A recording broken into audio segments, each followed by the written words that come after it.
Halo teman-teman, ini adalah video pertama untuk bahas soal kimia. Di sini bab yang pertama kita akan bahas adalah bab termokimia, dan insya Allah semoga istiqomah untuk minggu-minggu berikutnya. Kalau misalkan kalian punya soal, bisa kalian sertakan linknya di kolom komentar ataupun kirim soal ke email yang akan kita ikut sertakan di deskripsi box. Oke, kita akan bahas soalnya. Kebetulan ini soal termokimia untuk kelas 11 ya. Kita akan mulai soalnya. Nah, di sini ada perubahan entalpi dari reaksi manakah yang berikut ini dapat disebut dengan perubahan entalpi pembentukan atau delta HF Na2SO4 kristal. Delta HF itu apa sih? Delta HF adalah kalor yang dilepas atau diserap untuk membentuk 1 mol zat dari unsur pada keadaan standar. Nah, yang harus digarisbawahi di sini adalah 1 mol. Jadi khusus untuk 1 mol. Nah, untuk mengetahui 1 mol di sini pakai apa sih, Kak? Karena kita nggak tahu nih, di soalnya ABCDEF nggak ada molnya. Jadi kalau misalkan di soal cuma dikasih persamaan reaksi, maka teman-teman bisa nyarinya dari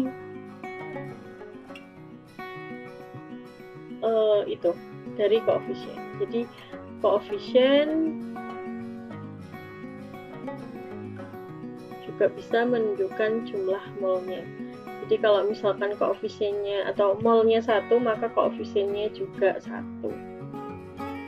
Satu apa? Berarti delta HF yang dibentuk, yakni Na2SO4. Jadi koefisiennya Na2SO4 haruslah 1 ya teman-teman. Karena sudah tahu nih koefisien molnya, nah sekarang kita bahas untuk tahu ciri-ciri. Jadi untuk delta HF, untuk lebih mudah teman-teman, kita akan nyari ciri-ciri dari delta HF ya. Ciri-cirinya untuk delta HF, teman-teman pernah lihat koki yang buat roti nggak? Kalau membuat roti bahannya kan banyak, tapi hasilnya cuma satu jenis roti kan? Nah, sama dengan delta HF, di mana yang reaktannya atau sisi sebelah kiri ya teman-teman, kirinya tanda panah, ruas sebelah kiri, itu reaktannya banyak atau lebih dari 1 zat. Sedangkan produknya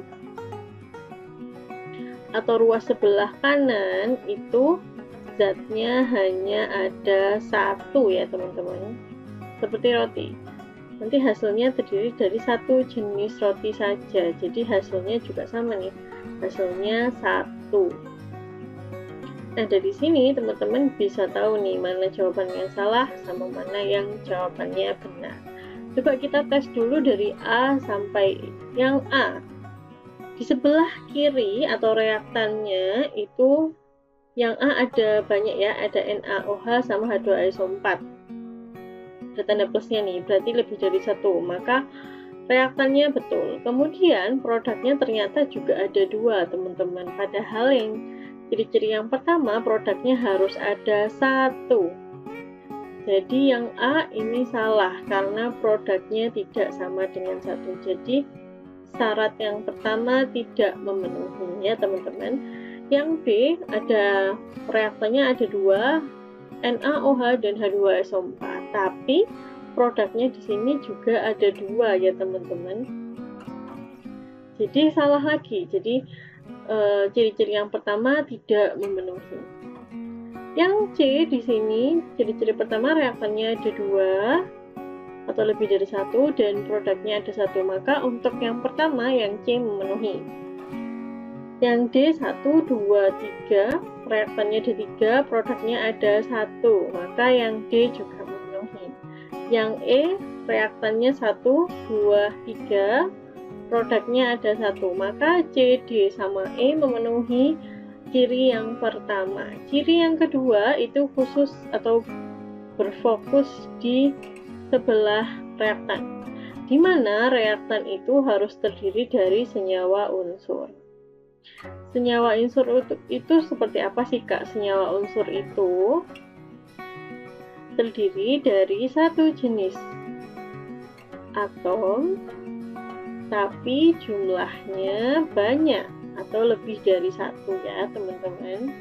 Jumlahnya banyak. Misalkan ada N2, O2, S2. Nah, jadi jenisnya cuma ada satu, tapi jumlahnya lebih dari satu. Nah, kalau misalkan masih bingung, kita bisa pakai cara yang lebih mudah, yakni cuma dilihat dari huruf kapital, di mana huruf kapitalnya itu ada satu. Jadi satu huruf kapital, teman-teman. Jadi kalau misalkan ada satu huruf kapital, berarti itu artinya satu jenis atom. Kemudian jumlahnya sama ya, jumlahnya harus banyak. Kalau udah ada satu huruf kapital sama sebenarnya, N yang huruf besar, O-nya huruf besar, S-nya huruf besar. Jadi kalau ada satu huruf kapital, jumlahnya banyak, berarti itu dipastikan senyawa unsur. Oke, sekarang kita cek aja yang C sama yang D ya, teman-teman. Yang C di situ reaktannya atau sisi sebelah kiri. Sisi sebelah kirinya ada Na2O, di mana huruf kapitalnya harus ada satu. Kita cek bawahnya pakai warna beda ya, ada N sama O. Nah, di sini aja huruf kapitalnya lebih dari satu, maka syarat yang kedua tidak memenuhinya, teman-teman. Yang D, N-nya ada satu nih, S satu, O-nya satu. Nah, syarat kedua sudah memenuhi untuk yang D. Yang E sekarang, huruf kapitalnya N, S, sama O. Nah, D sama E sudah memenuhi syarat yang 1 dan 2, tapi karena ada 2, kita kan cuma butuh 1.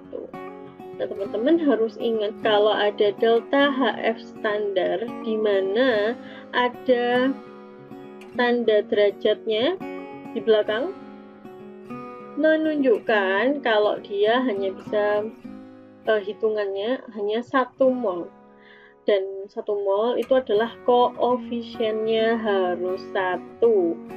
Koefisien mana? Koefisien yang dibentuk. Jadi kalau misalkan ditanya delta HFNA2SO4, maka Na2SO4 koefisiennya harus 1. Nah, di sini ternyata yang E koefisiennya 8. Maka jawabannya adalah yang D, karena koefisiennya 1.